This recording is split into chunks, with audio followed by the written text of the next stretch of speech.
So it's good for all kinds of creative expression. So Vanessa is a coach and speaker and a consultant who helps creative entrepreneurs and nonprofit leaders turn vision into action. As the founder of Coach Lead Guide and former owner of Taken, a retail and pop-up space that showcase Maryland artists and makers, she understands firsthand the business side of creative life. Vanessa blends strategy and heart to help clients build thriving, sustainable businesses rooted in purpose. She also mentors through Bridge for Billions and Towson University's Mentor program, championing the growth of emerging creative leaders. I'm going to let you read the panelists. Okay. If you don't mind. I don't mind. Okay, thank you. But I don't have your For sheet. I could just make up fabulous stories about each of you. That might be fun in and of itself. I love that. All right. And actually, can I just not, I'm going to break the rules because that's just what I do. Welcome to my panel. You're going to introduce yourselves. I'm going to let you tell your story, but I'm going to ask you to do it in like 30 seconds. Oh my goodness. Okay, just because I've got many questions. All right, I'm Sarah Magida. I am a life coach. My small business is Firefly Life Coaching, and I'm an artist. So I love to focus on coaching artists and developing professional development skills and how to manage yourself in your art career. Your strong yeses, your no ways. And my arts practice is based more in the fiber arts. And recently I've just taken up painting with a storm. So I'm really having a great time in my arts practice. I think that was Yeah. That's it. Let's go, rock and roll. Hi everybody, I am Ayal. I'm a being of love and light, and I'm out here doing the things that bring me joy, and that currently is through Sonic Alchemy. I curate my own artistry, recording my 4th album right now. I also heal through sound. I also hold sacred space for folks. I also do clothing and design and all the things that are for me to be of service to this incredible world through the things that bring me joy. So that is Peace and love, everyone. I'm Sam Smith from Baltimore with love. My ministry is wardrobe and wellness and teaching folks how to excavate their confidence through their clothing choices. I'm also about intentional adornments, as I have a company by the name of New Vintage by Sam, where I create healing hardware. So I'm all about creative wellness and using the art of wear, style, and fashion as a tool of meditation and self-expression, because when we look good, we feel good, but it goes much deeper than that. There is no way I could have done that as well as Yeah, I did. that was great. So I'm glad we mixed that up there a little bit. So I love a good story, and I'm sure you all do too, right? And so there's a beauty in storytelling, and there's a beauty in sort of owning your piece of the story, right? And so today our session is really about marketing your creative work, but ultimately marketing is storytelling, right? Like, how are we conveying a message to the audience we want to receive that message, right? And that gets incredibly complicated when part of what we're messaging is us, right? A piece of us, a piece of our heart, a piece of our soul that we've chosen to put out into the universe. And I don't know about all of you, but I don't have fond love for the algorithm. I'm just not a fan. It's constantly changing. The rules don't apply. I think I figured it out. And then someone says, no, you're doing it all wrong. You should be doing it this way, right? And so, but it's part of our lives and part of our worlds and how we tell our story. And so I'm hoping today we can spend a little time in the philosophical side of storytelling and a little time in the practical nuts and bolts, what's working, what's not working, okay? So let's start by just, what tools or what aspects of you do you use to tell your story in conveying that to the world? Ooh. Big juicy question right off the bat. Of course, I use social media. It's totally accessible. Everyone seems to be on it. In-person events, I'm ramping up those a bit more. I just did the Healers in the Arts Festival. I put that together with some collaborators, and I am big on collaboration. Not just in art, but in my business as well. I think currently I'm at I've been a part of about 6, maybe more art collectives over the years. Currently I'm in 2. And when it comes to, I guess, seeing myself in those collectives and like relating my story to others, which is a great way to market yourself through storytelling. I'm definitely leaning on my authenticity. I'm definitely leaning into my vulnerability. I've become a good writer. Love that. I'm like, oh, when did that happen? But from practice writing so much. And I wasn't good at first. I was all mishmash of words and getting things across to people. So the more I practiced, the better I got. And I'm going in different avenues now that aren't just social media, because I'm a little burnt out on social media and I'm tired of this algorithm that you have to please, but you don't know what it is. Just done. So I'm writing 2 zines and getting that out in that way too. One is about organizing art collectives. The other is my own journey with mental health and well-being. Yeah. So my answer may be a little bit non-traditional, but stay with me, all right, y'all? So the main tool that I use, honestly, is self-love and like radical self-love. And just a really quick kind of backstory is like, I haven't always been this person.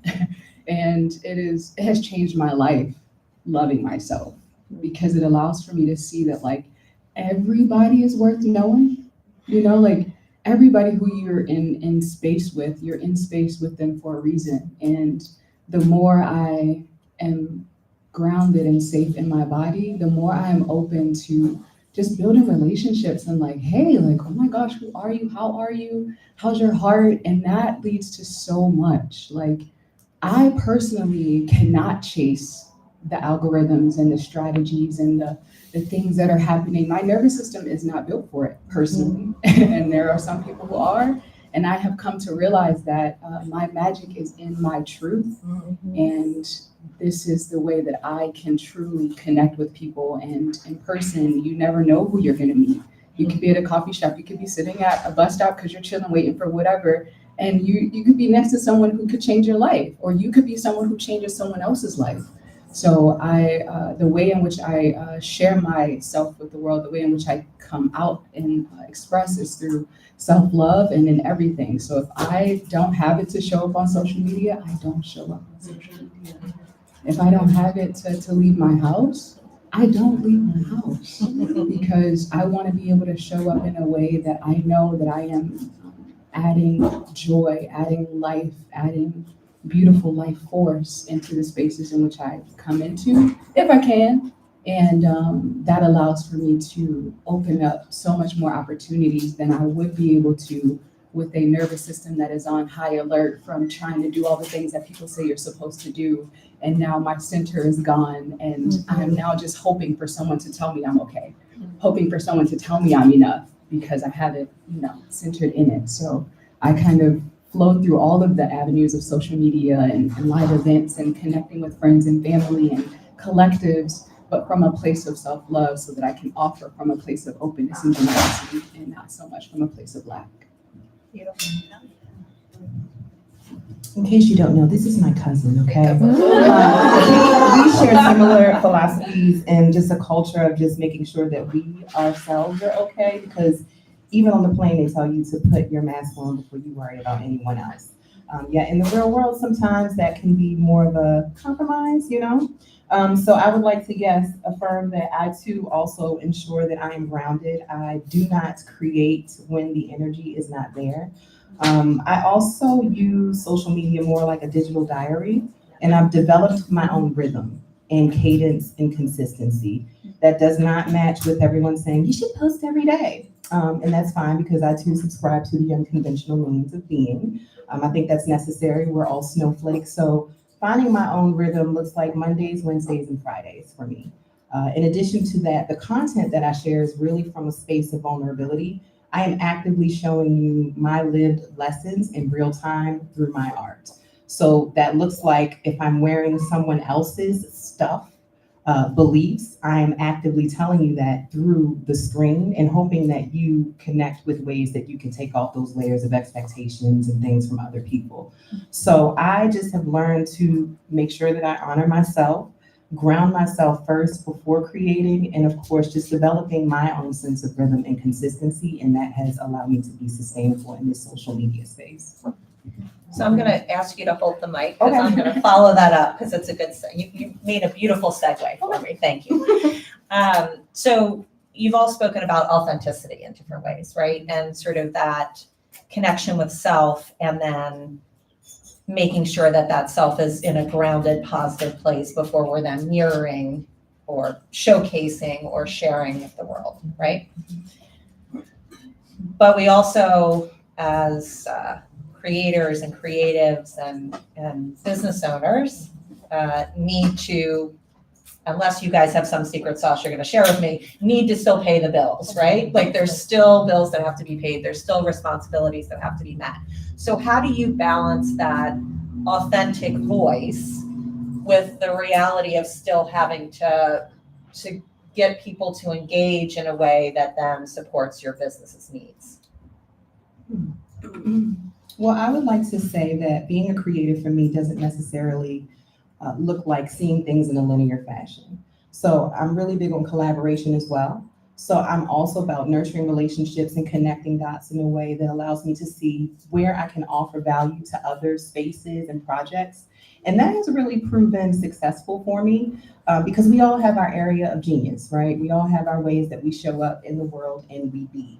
And through partnership and collaboration, there's an opportunity for us to come together and form a peak and elevate, not just kind of level out.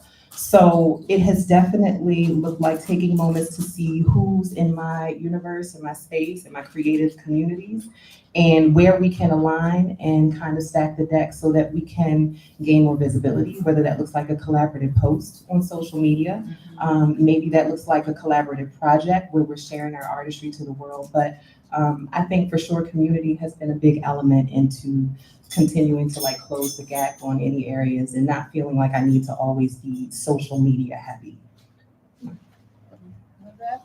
Thank you. Yeah, here I go again with another non-traditional. But yeah, so I often take time to really understand the root of things. Shout out to Root. And it is, I love the fact that so much knowledge around how businesses operate and how people's minds and hearts and how selling and sales, how to incorporate that into general public. Like I'm glad that more people know about this and it's not just in, business offices. I do think that the broad knowledge has allowed for people to forget that we are all human and we don't have to mirror structures that never served just because it has been traditionally what has been done. And we are in this transition period, so this is not a comfortable conversation. It's not necessarily a comfortable practice, but it is a practice that I know to be true because, yes, we have expenses that come with existing on this planet due to various reasons.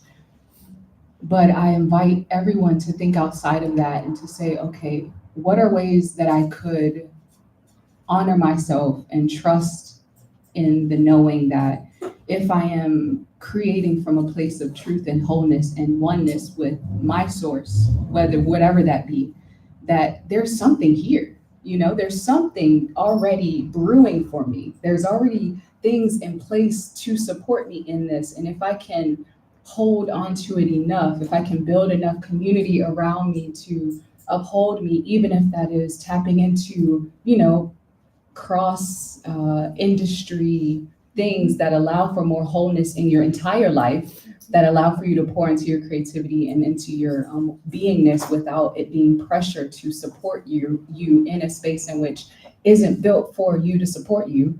If that makes sense. Yep. So the more think outside of that way of existing will be able to build these spaces and create these spaces that allow for this continuation of the pouring out of self from a place of knowing that it's coming from you because it's already needed. The people who need it will be able to come to you. So what I do essentially is I put a thing out, I trust that it's happening, and I also put a price on it, for sure, but I'm not pressuring or manipulating people to buy it. I'm not saying that you're not enough, so get this. I'm not saying you have to have this, you're broken, come let me fix you. It's, hey, you got this thing. You are one and whole within thyself. But if you just vibe with me, you enjoy my energy, you enjoy my company, I make you feel safe. If you want to just be a part of this, then come through. Because we got enough that's pulling on us and telling us you gotta rush, buy, last time, won't be here anymore. And enough is enough. So I embody my message through the way in which I live, even though it's not always comfortable, because I can't even sit here and tell you you're enough, pour into yourself and not do it for me. And I'm on the back end running around, it just isn't how I live. So it is a practice that is showing to me that is true, because I am being sustained.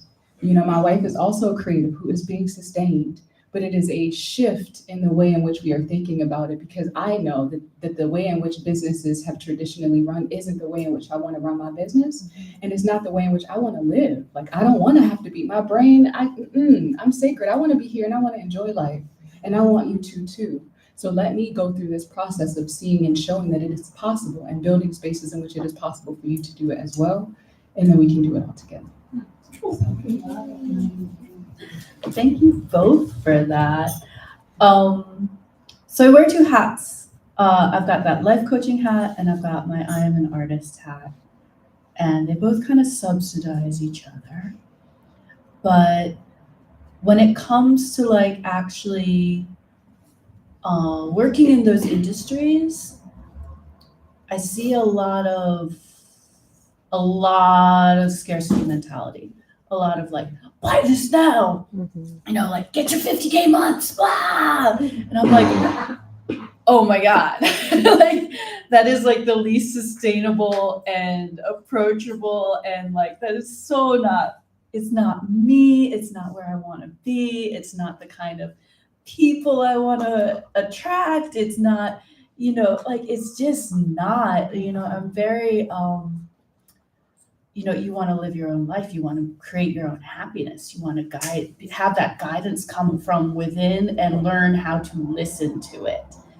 And that's what's really what fuels me. And sometimes it can be I get a little tied up in things. I spend too much time on the social media with the doom scrolling. And, I fall into that, what am I doing hole? Where I start to feel oh, I'm not earning enough money. I'm not going to this. I'm not doing that. I'm not, there are all these holes in what I'm doing. And how can I fill up these holes and blah, blah, blah, blah. And this, monkey mind. The monkey mind kicks in. And it's, but that monkey mind isn't sustainable either. So when it comes to selling your work and to being in that moment of am I gonna make this sale? Is this person gonna like me enough to invest in what I do? And you're putting yourself on the line there, and you're stepping out on a limb, and you come back to that self-trust. If I don't sell it this time, I'm gonna talk to somebody else, and that's gonna be okay. And sometimes, you have a bad day and you're I really want to buy a cookie for myself today, but my funds aren't in buying a cookie at this nice bakery today. So it's time to make yourself a cookie. And that's okay too. It's just as good, if not better. And I think really what you need in this practice of selling and you know, we've all got, we live under capitalism, it's what it is. But when you start to attract people that you know trust you and that you know understand what your intentions are as an artist, I think you've got that down. And like, you know, you're talking to people, you're connecting with people, you're building your community, you're growing. And people see that and they want to help you grow too. And they want your expertise, whatever you want to call it, your artistry, your community knowledge. And they want to pay you for it. And that helps a lot. So first, I just want to take a moment and acknowledge what an incredible safe space we've managed to create here on a Saturday afternoon. Like the energy from all of you and the affirmative nods and smiles. I don't know if you all are feeling them, but I'm definitely feeling them. So thank you for that. Second, we're just going to dispel with like the traditional answer. It's not about traditional or non-traditional. It's about what's the answer that's authentic to you, right? So I want to just speak that out loud. So what I'm hearing is is sort of a movement away from transactional experiences, right? And I can imagine for most of us in this room, transactional experiences are really not fun, right? Like there's very little about that leaves you with any joy, right? And that I think ultimately what you're pulling in is relational, right? And how do I build relationship with the people in my direct sphere, but also with this large universe out there that I'm trying to find my people in, right? Or my clients in, or my participants in, or whatever that is, right? So that process is not an easy one, right? And it can be draining. Like there's, burnout is real when you are putting yourself out there and trying to find that connection. Can you speak a little bit to sort of navigating that, living authentically, living publicly in many ways with that authentic voice, with the potential for sort of burnout or disillusionment even in that process? Does that make sense? Yeah, that's a great point because I went through that recently. Sort of coming out of lockdown and pandemic scare and not having direct access to community because we're all in these pods and we're all masked up and we're all, like worried. And, when that started to lighten, I was like, okay, in person, let's go. And, but I was sort of burned out at the same time from all this posting on social media and how that had kind of become my life, that I didn't post for like 2 months. And I was just like, I'm done. I'm not going to do this to myself right now. I'm going to switch my focus and I'm just going to paint. And that worked to refill my cup. And I didn't really know what was happening. Like when you're in burnout, you're just like, you're burnt out and you just want to rest. And resting for me became my arts practice again. So I wasn't doing like my fiber arts practice. Oh, who is she now? What's going on? She's not a fiber artist anymore. And I was like, no, I'll get to it. It'll come back around. And it did, it's fine. But and then the painting became more writing. And then the writing became more, writing about the burnout and the rest and what's important to me and what really feeds my soul and what really brings in that self-love.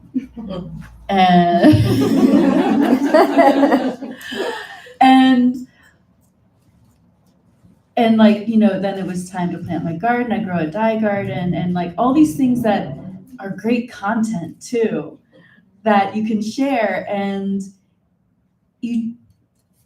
social media, sometimes what soothes me is actually not everyone has to see this. Not everyone is going to like this. And that's okay. It's not for them. And that's almost what keeps, like, I'm like, no, this is for certain people that I want to talk to. This is for the select few. I think it was Ruth that said, you want your audience to be very small. And that's niche. You want your audience to be very niche. And sometimes that is very small. Sometimes it's very big. Or sometimes, you know, like people start telling people and then you're like, whoa, who are these folks? But finding the things that really feed you are the things that you want to be sharing. Yeah. So hold your foot. I'll say that the beauty in this time and age is that we don't have to find anybody. You know, like the chasing bit of it is not true. You know, it is a practice, it is a way in which things can be done, but you don't have to. All right. So I just want to actually take a second, take a deep breath. And just another time, one more. You just as you are perfect, you are incredible, you are whole. Those in which who are here to experience exactly who you are, exactly what you do, they will be there. They will see it somehow. They will scroll on a thing, even if you post it once. This is the first time in 2 years. You know what I'm saying? Like it is a beautiful, interesting way in which the things that have always been true are now becoming even more visually true and more like science is catching up to the understanding of like how much your vibration, what you're emitting, we are all absorbing and transmitting and calculating, and our bodies are doing so much all at once, always has been, always will. And now it's like, okay, the way I avoid burnout is because I remind myself, is the constant reminder that like this is first, always. This right here is what it comes from. It can seem like I'm responding, but it is an exchange. It's this thing. So if I'm not enjoying what I'm receiving, I'm going to change what I'm putting out first and allow it to ripple back to me in the way in which I want it to. So I put out the things that make me feel good. I started putting out these TikToks, and my wife is a beautiful human that will always remind me that people want to see things, people want to hear from me, people are wanting to interact with me.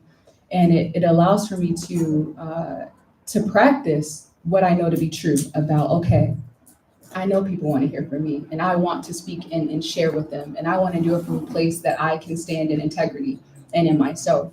And I will sing on TikTok. I sure will. But I'm going to sing the things that bring me joy. I can't just sing the things that are popular because I actually don't like it. Or the song, not to say like, no judgment. But, I want it to feel good to me, because if I don't feel good, well, why else would I want to exist? Like not to be, sad or crazy or, none of that. But it's like, really, I want to create the life that I can feel good in every day, because life will happen, things outside of the control, all those things. So if I don't curate the experiences for myself that make me feel good, then once things happen outside of myself, man, what am I going to pull from? What am I going to do? I'm going to feel that sense of burnout. I'm going to feel the sense of, what do I do? Who am I? Because I haven't even taken the time, given myself permission, love myself deeply and enough to be in it and to give myself the things that can easily be taken if it is in the hands of another. So I welcome you to simply know that you are the source that allows your voice and your journey to be something you can stand behind. And if someone doesn't like it, at least it's something that you loved. You're like, all right, cool. Like, this is really what I wanted to do. This really gave me joy. And I know that the people who are in need of this, who are scrolling and didn't know that they needed a nervous system reset, they needed a glimpse of vibey fashion to be like, oh my gosh, like this is what I want, but everybody around me doesn't look like this, but I know that this is how I want to show up. And then you see someone like Sam, you're like, yes, I can do this too. Oh my gosh. Like you see this thing, this fiber artist that's like, or this painter that's doing this thing, you're like, oh my gosh, yes. But if they had ignored those things and did the things that were, around them to do, then they wouldn't have gotten that thing. So like, it may not be immediate. Like, the first thing I sang on TikTok wasn't immediate, but I mean, I still loved it. These things that gave me joy. And then all of a sudden, someone scrolled and it was like, boom, oh my gosh, I needed this thing. Bah, bah, bah, bah, bah, bah, bah, bah, bah. And I'm like, this? This was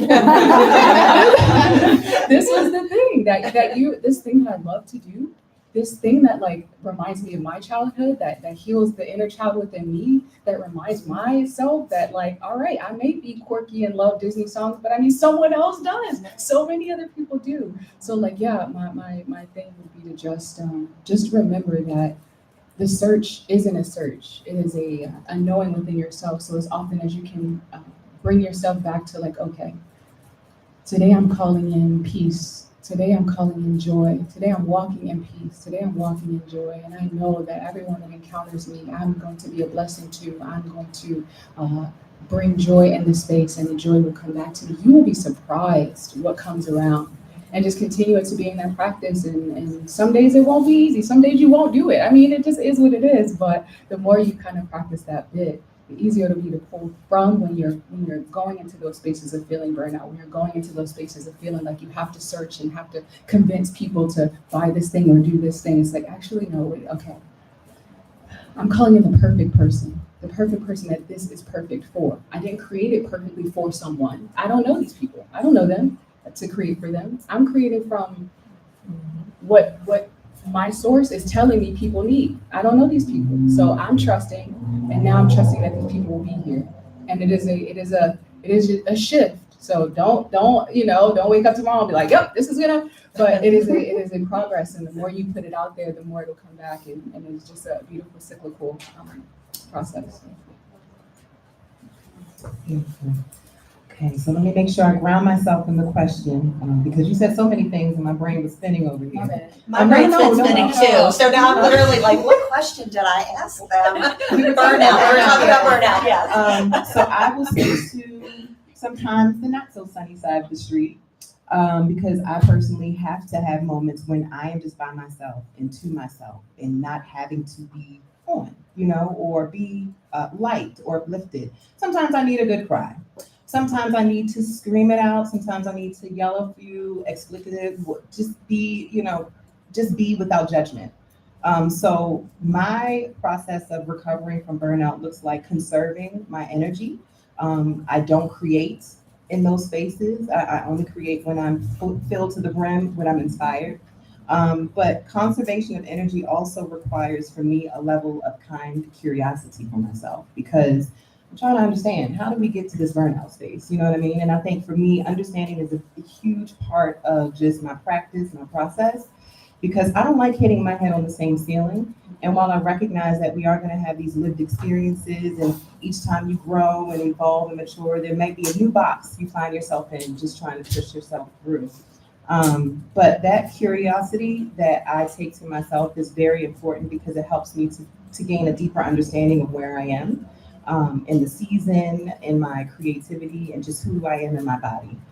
So it's conservation, but it's also a kind curiosity that helps me come back to myself and gain more understanding about myself and the process. And that really helps to energize me. Perfect. So I have a few other questions, but I want to just open it up for a minute and see if there's any questions from you all before I jump back into the list here. Any questions from folks out there? Yeah, please. First of all, are you a healing agent? Yes. Okay. Fabulous. All of you. Great. It's been wonderful. It's so, when you were talking though, it's so interesting to me. Do you remember what Instagram was created for originally? It was all visual. Yes. There was not supposed to be one piece of copy on Instagram. And it just struck me today, because what you're saying you want to put out. And I thought, what a shame that it totally shifted into what it has become. And it's become monetized and advertising.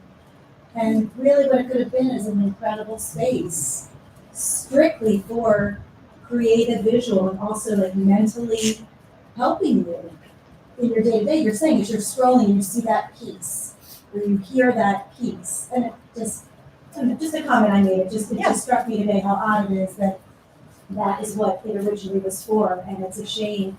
And maybe there's a market for recreating that and it being what it was originally supposed, at least what they said it was supposed to be. Right. But anyway. No, just a comment. great comment. Yeah. Other questions? Yes. Also, in the vein of a comment, I'm really appreciating the storytelling as a part of the marketing that you all are weaving through every question that has been asked right now. I see so much of myself in what has come through, especially when we talk about social media and the digital diary energy, because there are a lot who would say that social media should only be a certain way.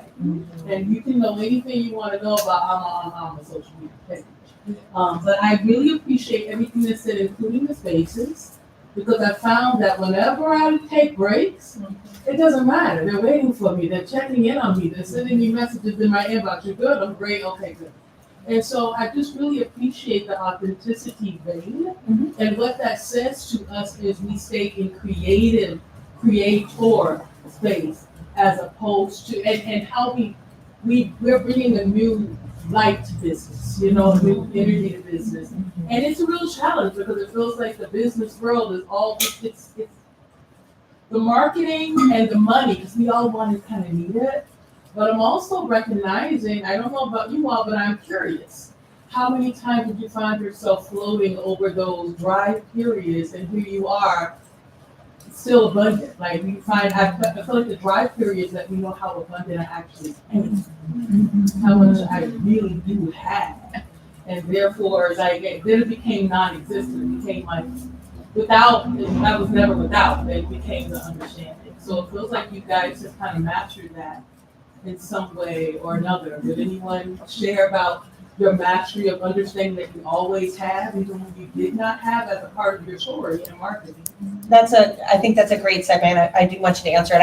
I'm cognizant of the fact that there are people online. So I just want to make sure, because I'm not sure if they can hear you, that if I can paraphrase what I think I heard you saying was the authenticity and the allowing for space and for that ebb and flow that comes from that, and sort of letting go of a scarcity mindset and recognizing the plenty that is there, even in that ebb and flow. Am I paraphrasing appropriately? Yeah. Okay, go ahead. Well, I will go back also to being a creative and how it's helped me in the process of thinking and reframing as well. So those dry spells I recognize are opportunities for me to go to my wells. Those are my communities, my networks. And even as it relates to just sharing my offerings, my art in exchange for money, sometimes the value is not just the money. It's the new relationship. It's the new piece of intel. It's the new tip that helps me not overthink a thing. So being able to reframe and process differently to help myself see it differently also is very, it's a game changer for me. So I hope that makes sense. Thank you for that question. And mastery, oh my, I am receiving that fully, and knowing that like it is a process and a constant. I'm grateful to have my wife, who is always. We have this interesting balance, like where I'm, as most partnerships and ships can be, is like when I'm feeling like, oh my gosh, what is happening? When I'm in those spaces, she's like, babe, no, like.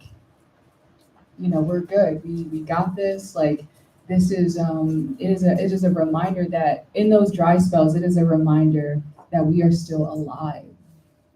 Like it often is this feeling of like everything is gonna crumble if fill in the blank, And then if that fill in the blank did happen, you're like, oh my gosh, but like I'm like still right here. Yeah, like I'm literally still here on this marble called Earth.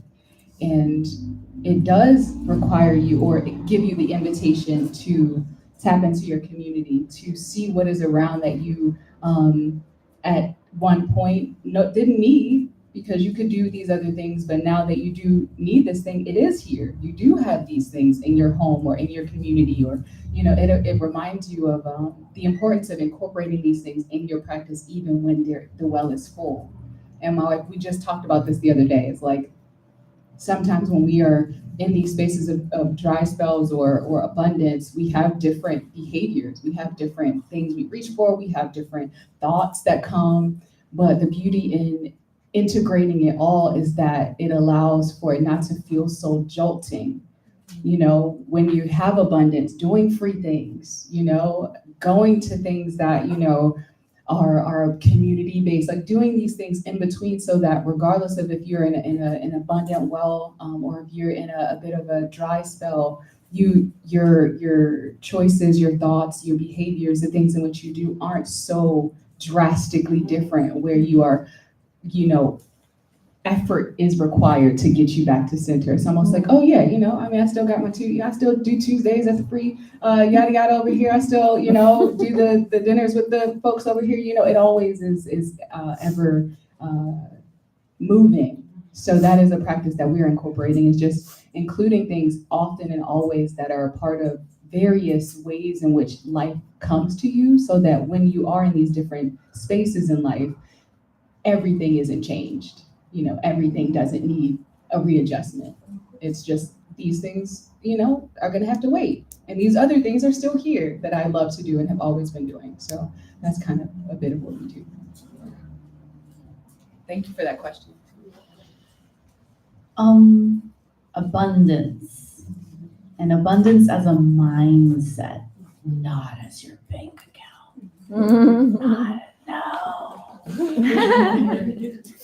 Step away from that dollar sign, because that's where things start to get weird. But when you look at abundance, like, I find it in nature, and I find it in the springtime, in the summertime, even I'm not really a winter person, but like the changes that happen, the metamorphosis of like the fall into winter into spring. And for me, I'm also a bit of a pack rat.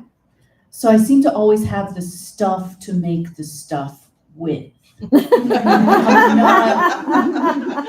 not worried anymore about acquiring art supplies or just stuff. There's plenty of fabric. There are all these fabric swaps that I'm into right now. There's all these clothing swaps. There's so much like excess of stuff in our world that you can always create something, like always.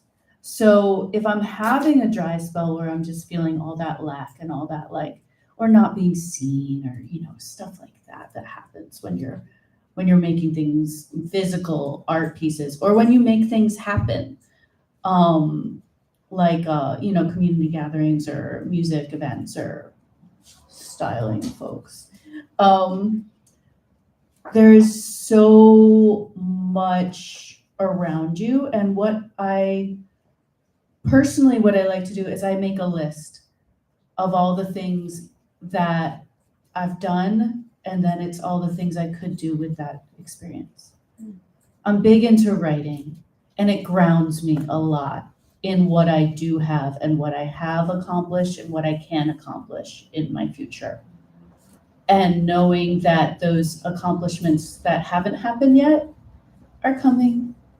And if they don't happen, if I go in a different direction, or if I'm just like, doesn't work out for me, or it's unaligned,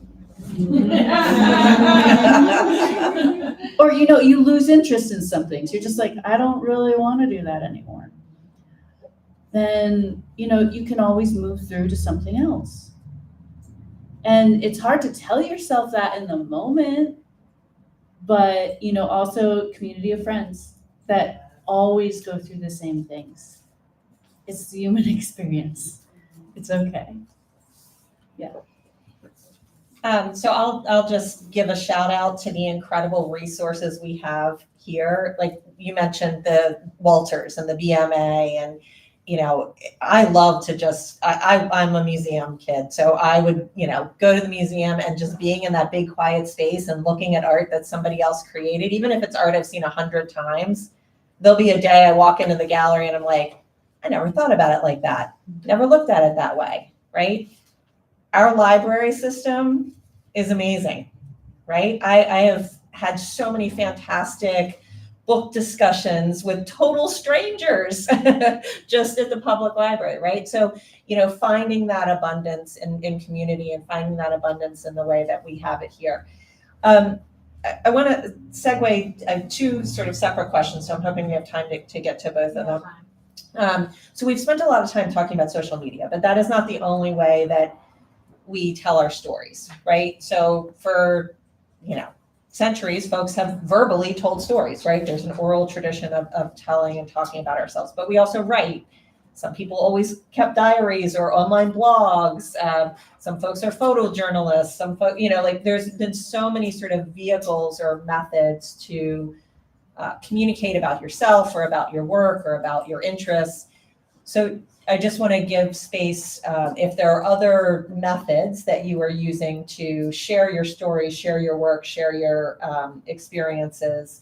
You mentioned writing a little bit, but I just want to make sure we elevate some of the others besides just the little scrolling that we all do on the algorithms that we don't like to talk about. I'm working on asking more questions from people.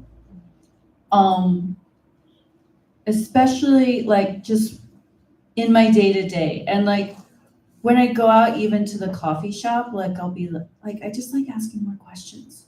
I'm a very curious person, so I like to just find out what's on people's minds and what's going on, and it turns out they'll ask you questions too, and that's always fun. And it's a part of building community, and it is actually a part of marketing yourself, but only if you feel comfortable doing so. I think the ick in marketing comes when you're doing something like a person comes to you and they're over marketing, and they're doing too much that feels inauthentic. And maybe to them, it's their authenticity, but it isn't for you. And that's also how you build your audience. You have to get used to those times when it's not always lining up, and that's okay. You know, you'll find your other person later that day that like, you'll go to another coffee shop and you'll like make some buddies. It's okay. That's like my big thing. It's okay. Just keep doing your own thing. And putting yourself out there in ways that you feel comfortable in doing so. There's always going to be a stretch in marketing too. Like, I do like to challenge myself and others when it comes to marketing, and really that whole step out of your comfort zone so you can stretch more thing is true too. I call myself an introverted extrovert. And I like my home time.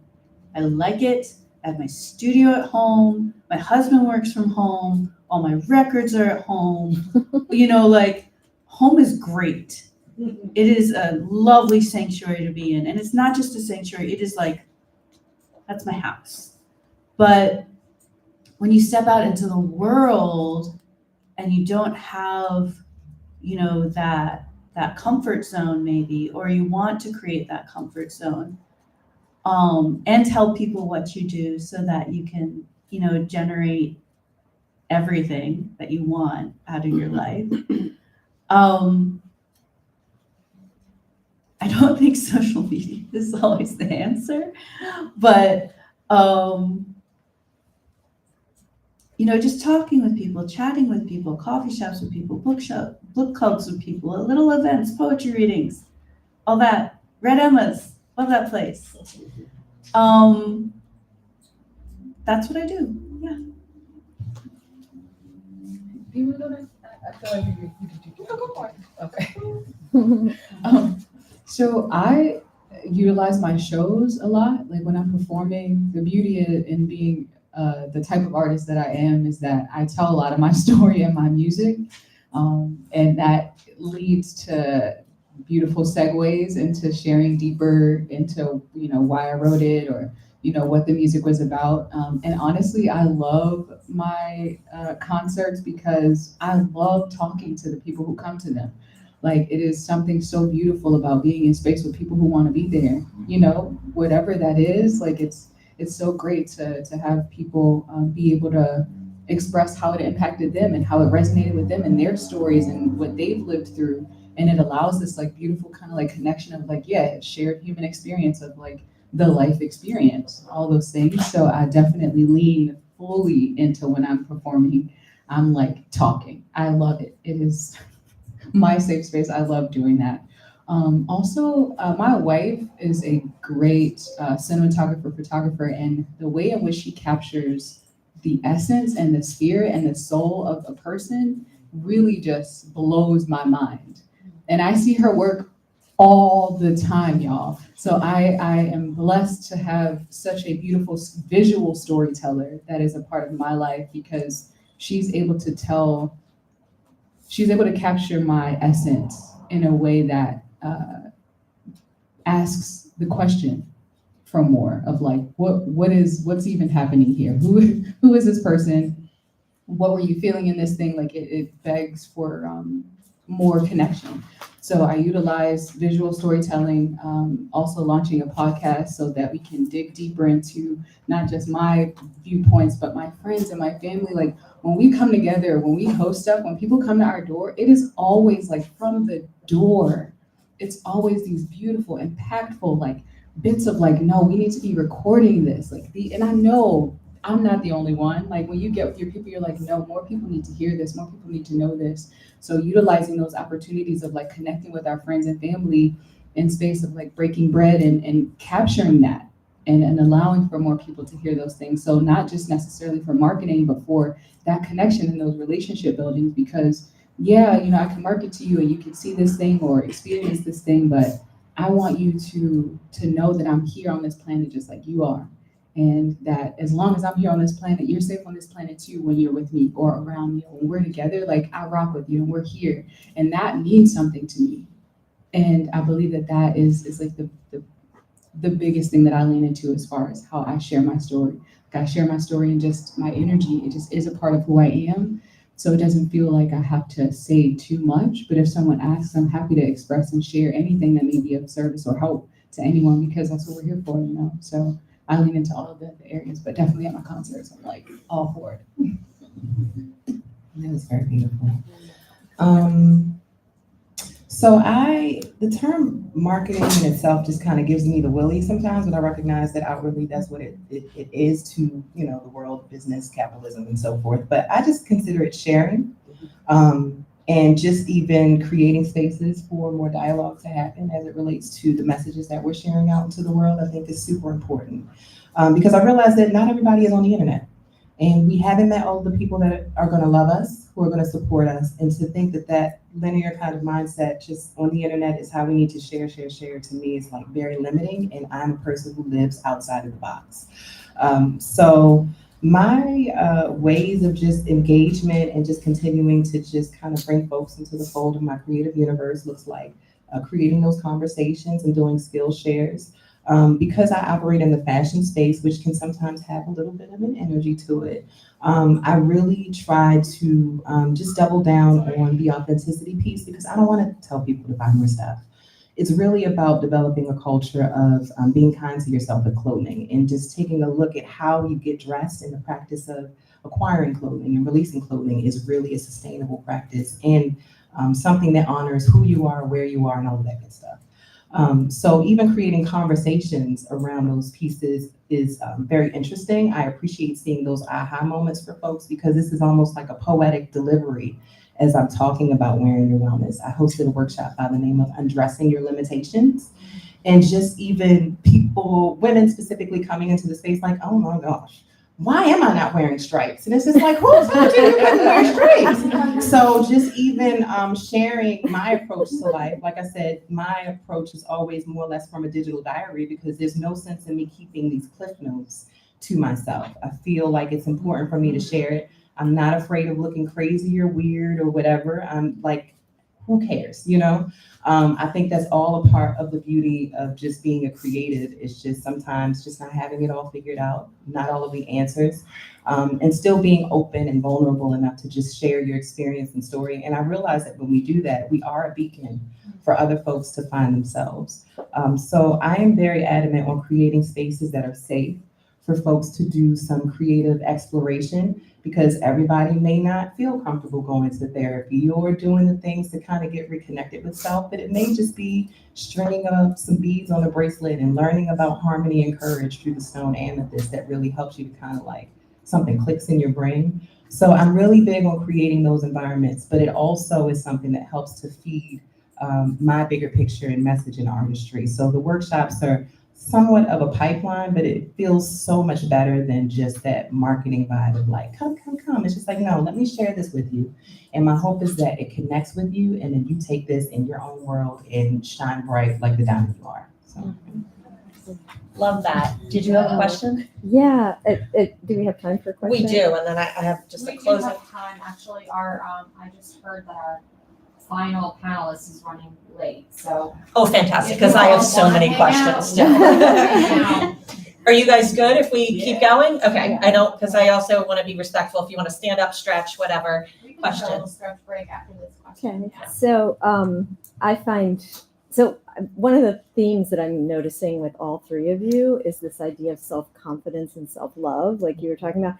And it almost feels like that's where the marketing stems from, because if you can't show up with a sense of self, like, a sense of yourself and who am I, and I know, what I'm bringing to this world is valuable, then it will come off as like insecure, and then people are going to be like, I don't know if I really want to buy that, I don't know. So it's like, it feels like the self-confidence and self-assurance is really the source of the abundance, of the financial abundance, really. So my question, I have a really hard time with self-confidence. I'm just going to put that out there. I'm a professional visual artist. I have found that my whole demeanor and whole way of presenting myself gets tripped up when I am face to face with somebody who is in the real corporate world, right? So you have lawyers and art consultants and healthcare facilities, and I do commissions for places like this, and I just choke up sometimes when I have to talk to somebody who's in that world. It probably doesn't come across to them as that, but I know in my heart I'm just like, oh my God, what do I say? How do I do this to make myself feel valid? I feel like I'm not real because I'm not in that corporate world. So I'm I have to say, I'm justified in being an artist. I swear to God, it's like there's all this insecurity of being an artist in a world that is so corporate. And so my question is just how do you deal? Do you have that issue with talking to people in the corporate world? Is it a different feeling than when you talk to somebody on social media or somebody who's another artist or somebody who gets you? It's how do you navigate that? Thank you for that incredibly brave question. Yes, let's give her support for that. Absolutely not easy to ask her. And I am in therapy. So. No, this is a judgment-free zone. Who wants to take that one? That is such a very great question, and thank you for asking that, because it's a very real thing. I was telling one of my good friends when I first started my entrepreneurship journey, being a creative entrepreneur is something different. I went to school, did all the things, got my background in public health, but I was like, I still want to color and design and paint. But I had really strayed from going into a creative or gaining a creative degree because my parents were like, what are you gonna do, be a starving artist? Mhm. So there's always been this thing in my brain about creating not being a real profession. Right. The more that I've grown in my artistry, we are needed. We are Yes. necessary. Yes. The creatives Yes. are making things happen. Yes. Don't let anyone tell you otherwise. And for me, it's looked like waking up in the morning, those affirmations, setting intentions, and getting in the practice of speaking over yourself, even if that means you got to look at a list to excuse my language, can I curse really quick? To talk your shit, okay? Yeah. Like we need that with just unapologetically just understanding the worth and value that we bring to the world, that we bring to spaces, Yes. not even just with our art, but just in ourselves. So that self-fortification is important. It is a practice. It is not a set it and forget it type of thing. Because as you get around in people, there's energies and folks and spaces and words that are thrown around, and sometimes they smack you in the face and you're just like, so you thought that was appropriate to say in this moment? Mhm. So continuing to fortify yourself and just even having that self-talk on your way to the thing, the networking, just make sure that you are covering yourself literally with all of the kindness and care and love that you deserve, because you being a creative is just adding something dynamic to the world. I say the number one quality of our being that's most godlike is creativity. We cannot stop it. We have to keep going. We are literally seeing the world as we know it change, and creatives are going to be at the forefront of turning this into Yep. something different and Yep. better for all of us in our nervous system.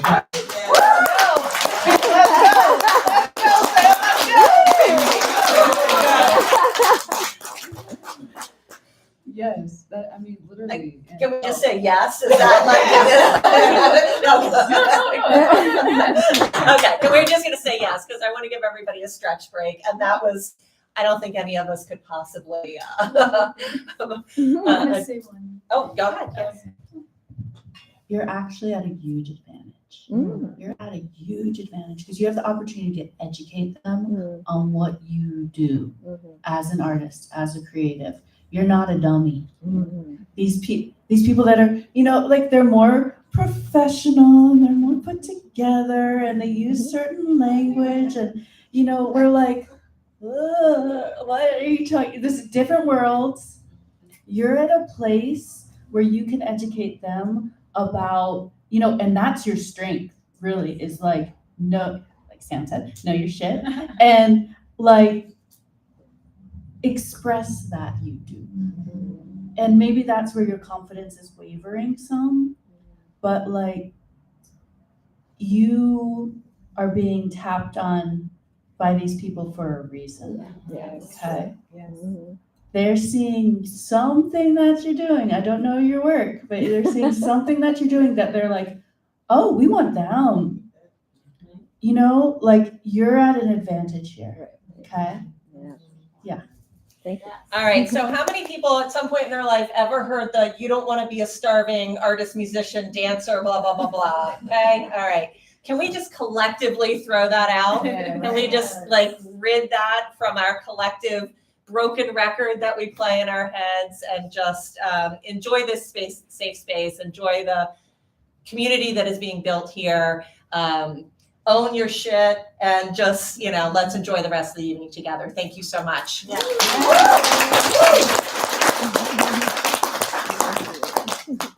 Thank you. This was oh my god. Oh my God. Sorry.